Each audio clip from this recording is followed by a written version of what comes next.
अस्सलाम वालेकुम। उम्मीद है आप सब लोग खैरियत से होंगे। अगला गवर्नर सिंध कौन होगा तय हो गया है। एमक्यूएम ने मंजूरी दी है, पीपल्स पार्टी भी राजी हो गई है और मेरी इत्तला के मुताबिक इस्टेब्लिशमेंट ने भी मंजूरी दे दी है।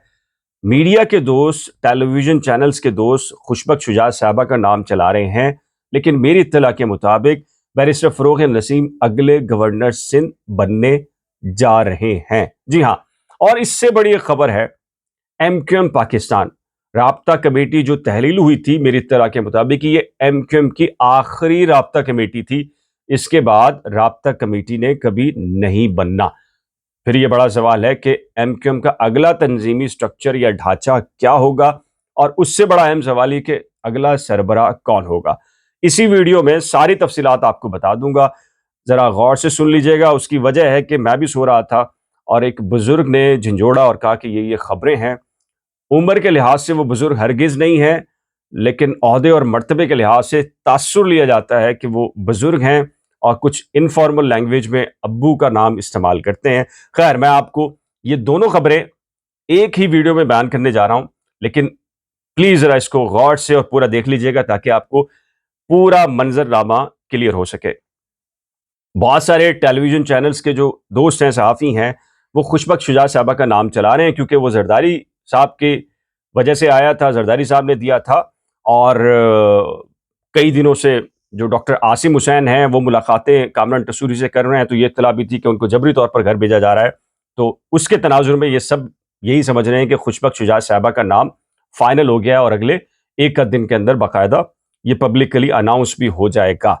लेकिन मेरी इत्तला के मुताबिक जिस तरीके से एमएनए एमपीए का नाम पार्टी देती है, फिर कागजात नामजदगी जमा होते हैं तो उनकी क्लियरेंस होना लाजिम होती है। पहले इंटेलिजेंस एजेंसीज आईएसआई और दीगर क्लियर करते हैं, तब कहीं जाकर वो एमएनए एमपीए बनता है हतमी तौर पर। इसी तरीके से गवर्नर तो सवाल ही पैदा नहीं होता कि जब तक आईएसआई या मुल्क की दीगर इंटेलिजेंस एजेंसी जो है वो उनको क्लियरेंस ना दें। और मैंने ईद से पहले ही ये बता दिया था कि खुशबक शुजात साहबा का जो मामला है वो सिक्योरिटी क्लियरेंस के अंदर फंस गया है और वहीं पर उनको फंसा दिया गया है। जब तक उनको वहां से क्लियरेंस नहीं होगी वो गवर्नर नहीं बन सकती। वजह यह है कि एमक्यूएम के बहुत सारे लोगों को उन पर तहफ्फुजात हैं। बैरिस्टर फरोग नसीम ही क्यों, कुछ खासियत है उनमें। पुराने दोस्त हैं, जंग के ज़माने से याद अल्लाह है उनसे, उनकी कुछ खासियत है और वही खासियत शायद उनको गवर्नर बना रही है। एक तो ये कि एमक्यूएम में जो 3 धड़े माजी में रहे, अगर अब ये कहूंगा कि अब हैं तो बहुत सारे लोग एतराज़ करेंगे, अब नहीं है इस तरह। डॉक्टर फारूक सत्तार हैं, खालिद मकबूल सिद्दीकी हैं और सईद मुस्तफ़ा कमाल हैं। ये तीनों मुत्तफिक हैं बैरिस्टर फरोग नसीम पर और तीनों के ही अच्छे ताल्लुकात हैं बैरिस्टर फरोग नसीम से और बैरिस्टर साहब के भी इन तीनों से अच्छे ताल्लुकात हैं। इसी तरीके से उनका जो एटीट्यूड है, रवैया है, नरम गो हैं, उसकी वजह से पाकिस्तान पीपल्स पार्टी को भी उनसे कभी उस तरह शिकायत नहीं रही। और फिर तीसरी जो उनमें खासियत है, एक ज़माने में एमक्यूएम ये कहा करती थी कि भाई ये अगर फेडरल मिनिस्टर हैं तो हमारे कोटे पर नहीं है। कहाँ से हैं तो आप समझ गए हैं। वहाँ भी उनके बहुत अच्छे मरासिम हैं, ताल्लुकात हैं और हमेशा से रहे हैं। और भी जो स्टेक होल्डर्स हैं वहां पर भी उनका एक नरम गोशा पाया जाता है। उसकी वजह है उनकी खास तबीयत, एक खास मिजाज, धीमे स्टाइल के अंदर बात करते हैं। एक ज़माने में एक खबर आई थी उनसे मुतालिक थी, प्योरली उनकी ज़ाती ज़िंदगी से मुतालिक थी। मैं जंग अखबार में था, मैंने राब्ता किया और वो खबर मैं कतई तौर के ऊपर छापने वाला था, लेकिन जिस तरीके से उन्होंने मुझे कहा और रोका वो खबर मैं ना दे पाया। उसकी वजह ये थी कि जिस स्टाइल के साथ वो बात करते हैं तो उसकी वजह से बंदा ढेर हो जाता है। एक चीज़ तो ये है। तो मेरी इत्तला के मुताबिक एस्टैब्लिशमेंट ने भी हतमी तौर पर मंजूरी दे दी है और एक आध दिन के बाद डॉक्टर जो फरोग नसीम साहब हैं उनका अनाउंस भी हो जाएगा और अगले हफ्ते के अंदर वो हलफ भी शायद उठा लें। पहली खबर तो यह है। और इससे बड़ी खबर एमक्यूएम की तंजीमी स्ट्रक्चर की एक और है, उसको जरा गौर से सुन लीजिएगा।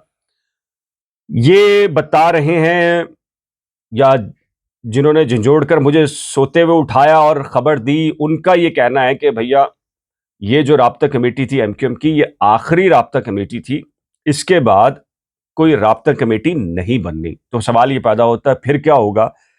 बताया ये जा रहा है कि खालिद मकबूल सिद्दीकी भी इसका जिक्र कर चुके हैं और मैंने भी ये बताया था कि ایم کیو ایم پاکستان کا تنظیمی سٹرکچر ڈیولپ ہو رہا ہے اوپر سے لے کے نیچے تک، اور ویسے ہی ہوگا جیسے 80s 90s کے زمانے میں تھا. ممکن ہے آپ کو یاد آیا ہو یہ تفصیلات جو اس وقت جتنی میرے پاس اویلیبل تھیں، جہاں سے ملی تھی، میں نے آپ سے شیئر کی تھی، لیکن اب اس کا جو ڈھانچہ ہے فیوچر کا وہ ایک سامنے آ گیا ہے. میں آپ کے سامنے رکھ دیتا ہوں. لیکن اس سے پہلے آپ کو بتا دوں جو 90s میں ایم کیو ایم کا ایک تنظیمی ڈھانچہ تھا، اس میں رابطہ کمیٹی نہیں تھی. رابطہ کمیٹی بنی ہے بانی M Q M Altaf Hussain صاحب سے روابط کرنے کے لیے یا تنظیم کو پاکستان میں چلانے کے لیے، اور بانی M Q M Altaf Hussain جب لندن میں تھے تو وہاں پر چلانے کے لیے ان سے کوارڈینیشن کے لیے بنائی گئی تھی. اور اس سے پہلے ایک جو سٹرکچر تھا وہ تھا مرکزی کمیٹی، کابینہ، یعنی کہ سینٹرل، جس کو آپ انگلش میں آپ کیبنٹ کہہ لیں. ایم کیو ایم کا 90s پہ میری اطلاع کے مطابق وہی بحال ہونے جا رہا ہے. بہت سارے لوگوں کو یاد ہوگا کہ اس میں ایک تو چیئرمین، 2 وائس چیئرمین، ایک secretary general, 2 joint secretary, secretary finance, secretary نشر و اشاعت، اور کم از کم 10 اراکین مرکزی کابینہ. اس میں جو پہلی کابینہ تھی، بہت سارے لوگوں کو پتا ہوگا، اس میں جو عظیم احمد طارق تھے وہ چیئرمین تھے، doctor Imran Farooq secretary general تھے، Saleem Shahzad vice chairman, Afaq Ahmed joint secretary, Aamir Khan joint secretary, S M Tariq secretary مالیات، سید امین الحق سیکرٹری اطلاعات تھے. میری اطلاع کے مطابق یہ فیصلہ کیا گیا ہے کہ رابطہ کمیٹی کے چکر میں نہ پڑا جائے، چونکہ ایم کیو ایم کا ریوائول ہے، ایم کیو ایم کو دوبارہ سے اس کی تنظیم نو ہے، تو بالکل اسی سٹرکچر کو فالو کیا جائے. چونکہ اب الطاف حسین نہیں ہے، یعنی کہ پاکستان اور لندن الگ الگ نہیں ہیں، سینکشن فیکٹرز نہیں ہیں، یا رابطے کرنے کی ضرورت نہیں ہے. تو پھر جب پاکستان میں ہی سیاست کرنی ہے تو پھر اسی تنظیم اور سٹرکچر کو بحال کیا جائے جو 90s میں ہوا کرتا تھا. اور میری اطلاع کے مطابق اس میں بہت حد تک اس میں کام کر لیا گیا ہے. اور خبر یہ ہے کہ چند دنوں میں یا چند ہفتوں میں اس کا باقاعدہ طور پر اعلان بھی ہو جائے گا. اب یہ سوال یہ پیدا ہوتا ہے کہ جو اس وقت خالد مقبول صدیقی صاحب ہیں، ڈاکٹر فاروق ستار صاحب ہیں، سید مصطفیٰ کمال صاحب ہیں، ان کی پوزیشن کیا ہوگی. اور بڑا سوال یہ ہے کہ چلیں کابینہ میں 10 اراکین کون ہوں گے اور پھر باقی عہدے کس کے پاس ہوں گے. اس سے بڑا سوال یہ ہے کہ پارٹی کا سربراہ کون ہوگا. تو اس کے لیے میری اطلاع کے مطابق یہ جتنے بھی عہدے ہیں ان کے چناؤ اور سربراہ کے لیے ایک اور فیصلہ کیا گیا ہے، وہ ہے پارٹی کے اندر ایک جنرل الیکشن کا انعقاد. اس سے پہلے رابطہ کمیٹی جس طرح منتخب ہوتی تھی سب کو پتا ہے، اور پارٹی کے اندر چونکہ الیکشن کمیشن کو آپ نے بتانا ہوتا تھا کہ الیکشن ہوتے ہیں، تو اس کا طریقہ کار بھی آپ کو پتا ہے ایم کیو ایم کے اندر کیا ہوا کرتا تھا. اب ایک جنرل الیکشن ہونے جا رہا ہے جو کہ پوری کی پوری تنظیم کو منتخب کرے گا مختلف طریقوں سے. اور میری اطلاع کے مطابق اس کا اعلان ابھی فی الحال فوری طور پر نہیں ہوگا.